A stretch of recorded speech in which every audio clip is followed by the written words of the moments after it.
তখন গাছ নিজেই বলে, আমাকে কাটবে না, আমার শিকড়ে পোকা আক্রমণ করেছে, কেউ দাদাজিকে বলো। এই কথা মিমি শুনে ফেলে এবং ভাবে কে বলছে।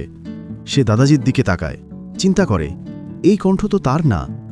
জুজু গাছ বলে, ছোট মেয়ে, তুমি তো আমার কথা শুনছ, তুমি দাদাজিকে বলো না আমার শিকড়ে পোকা ঢুকে গেছে, সেটা বের করো, না হলে আমি মরে যাব। তখন মিমি জংশুকে গাছটা কাটতে নিষেধ করে এবং দাদাজিকে বলে, গাছের ভেতরে পোকা ঢুকে গেছে। দাদাজি বলে, এটা কিভাবে সম্ভব, তুমি কিভাবে বুঝতে পারলে? জংশু বলে, আমার মেয়ে সব কিছুর ভেতর পর্যন্ত দেখতে পায়। তারপর জংশু পোকা মারার ঔষধ ব্যবহার করে। তখন গাছ থেকে অনেক পোকা বের হয়ে আসে।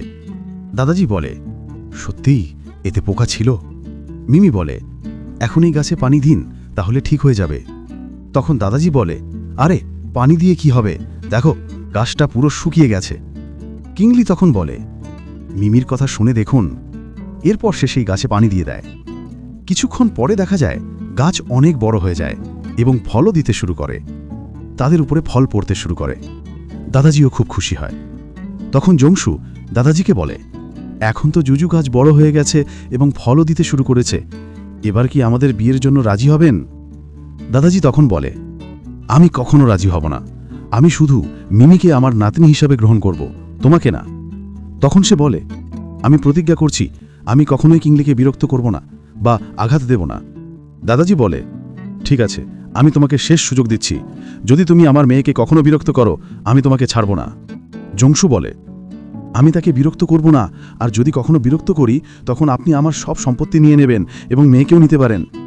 দাদাজি বলে, ঠিক আছে। পরবর্তী দৃশ্যে তারা দুজন ম্যারেজ সার্টিফিকেট নিয়ে নেয়। তখন মিমি খুব খুশি হয়ে যায় আর বলে, আমার কাছে এখন মা আছে। তখনই জংশুর কাছে কারো কল আসে, বলে, ফ্যাক্টরিতে কিছু হয়েছে, আপনি দ্রুত চলে আসুন। এরপর তারা যখনই সেখানে যায়, বড় ভাই, তার স্ত্রী এবং বাচ্চারা সেখানে থাকে। জংশু বলে, তোমরা এখানে কি করছো? তখনই এক লোক এসে বলে, ফ্যাক্টরিতে জিনসেং প্রয়োজন মেডিসিন তৈরির জন্য।